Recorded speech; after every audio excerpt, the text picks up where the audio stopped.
On va parler des sectes maintenant. La maladie est une porte d'entrée privilégiée pour les mouvements sectaires. Et quand un gourou en blouse blanche met son emprise sur une personne déjà vulnérable, les dégâts peuvent être considérables. Les Gertlia, Héloïse Mallet et Benoît Lordelot se sont intéressés à ces pseudo-thérapeutes.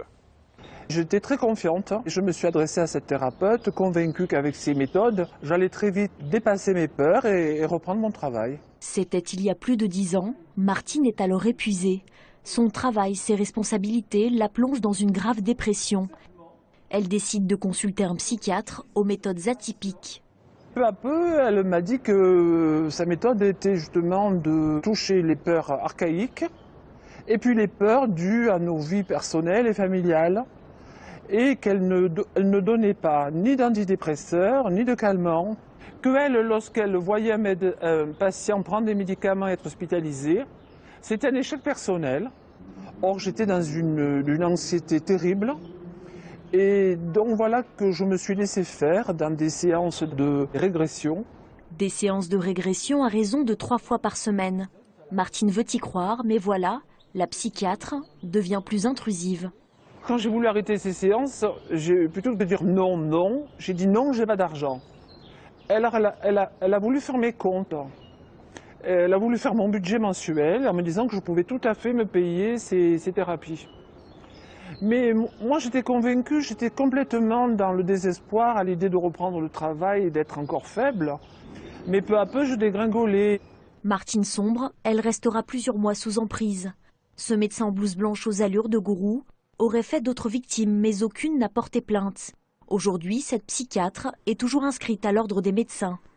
Tous les gourous ne sont pas médecins, mais tous prêchent le même discours. Didier Pachou connaît bien la chanson. Il dirige une association de victimes de sectes.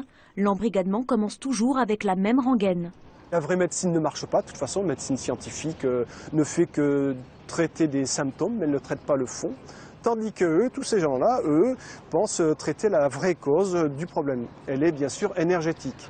Mais l'énergie en question, ce n'est pas l'énergie que les physiciens peuvent observer dans leur microscope. Il s'agit d'une énergie éthérique. C'est l'énergie dont il est question dans l'hindouisme et dans le bouddhisme. C'est le dieu Brahma, c'est l'énergie universelle, hein, c'est l'âme universelle.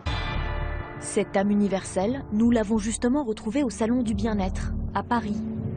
Entre les stands de phytothérapie et de massage, certains exposants ont attiré notre attention.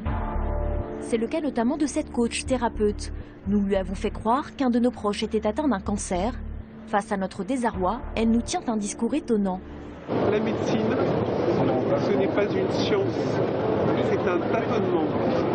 Ça veut dire qu'en fonction du référentiel de chacun, en fonction de la médecine, elle va ouvrir la conscience ou elle va fermer la conscience. Si votre mère elle a envie de guérir, moi je vais l'aider à ouvrir son système de guérison. Souvent dans la maladie, le cancer c'est des conflits. Et dès que le conflit est là, il faut tout de suite aller le détruire pour éviter qu'il se propage. Et s'il récidive, c'est qu'il faut aller beaucoup plus loin. Et dans les soins que je fais, vraiment, votre mère, elle sera dans un cocon de lumière, baignée là-dedans. Je travaille avec mes mains, les sons, je travaille avec ma voix, je travaille avec les pierres, je travaille avec tout ça. Et puis ces traitements, il faut qu'elle s'exécute. De peut-être diminuer. Diminuer les traitements jusqu'à demander de les arrêter, un discours typique qui doit éveiller les soupçons. À la Miviludes, on est particulièrement vigilant face à ces dérives sectaires. Sur l'ensemble des signalements recensés, un quart concerne le domaine de la santé. Toutes ces professions étranges, éthiopathes, naturopathes, spécialistes du traitement par les ondes, somatothérapeutes, tous ces termes ne veulent strictement rien dire. Aucune de ces méthodes n'est validée, expertisée par le ministère de la Santé, par les sociétés savantes, et vraiment la confusion la plus grande règne, et je dis méfiance. Selon les chiffres de la Miviludes, 3000 médecins seraient aujourd'hui en lien avec la mouvance sectaire. Voilà, restez sur vos gardes donc.